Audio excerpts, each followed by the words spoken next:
ഞാൻ പറഞ്ഞില്ല ഒരു ബിഗ് ബഡ്ജറ്റ് പടത്തിന്റെ അതിന്റെ ഇരട്ടത്തിരക്ക് തകർത്ത പറഞ്ഞോളൂ. അല്ല ഇവര് അവരും കൂടി ഇരിക്കുമ്പോ പറഞ്ഞാൽ മതി. സാർ നമ്മുടെ കഥ തുടങ്ങുന്നത് അങ്ങ് സിറിയയിലാണ്. അവിടെ കുന്നും പുറത്ത് വന്ന് നിൽക്കുന്ന ട്രക്ക് ചുറ്റും എന്താ 3 ഹെലികോപ്റ്ററുകൾ പൊങ്ങി വരുന്നു. 3 ഉള്ള 4 വേണം. 4 വേണം. എന്നിട്ട് ആ ട്രക്കിന് നേരെ ദൂരവെടി. മിസൈലല്ലേ? മിസൈൽ വേണം. അവിടെ നിന്ന് നേരെ കെട്ടുന്ന നാട്ടിലേക്ക് വരുന്നു.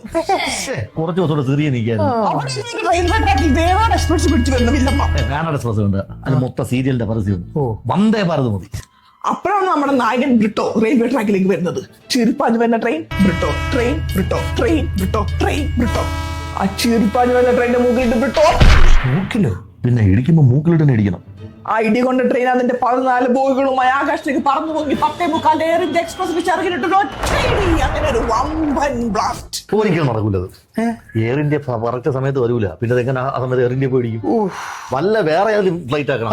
സ്ക്രിപ്റ്റ് തിരുത്തണം. എന്നിട്ട് അവിടെ നിന്ന് നമ്മൾ തീപ്പൊരിയുടെ ഇടയിൽ കൂടെ കട്ട് ചെയ്ത് ചേട്ടന്റെ title revealing smoking star Aju Varghese.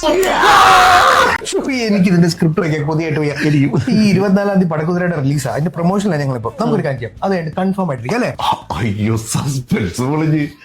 ഇതിന്റെ ക്ലൈമാക്സിലെ അജിച്ചേട്ടൻ 10 പടക്കുതിരയും കൊണ്ടുകൊണ്ട് എടപ്പള്ളി മെട്രോന്ന് ലുലുമാലോട്ട് ചാടുന്ന സീനുണ്ടായിരുന്നു.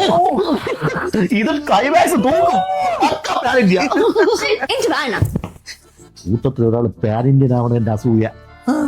അവളെ അടുത്ത പടത്തിന് കട്ട്. എന്നിട്ട്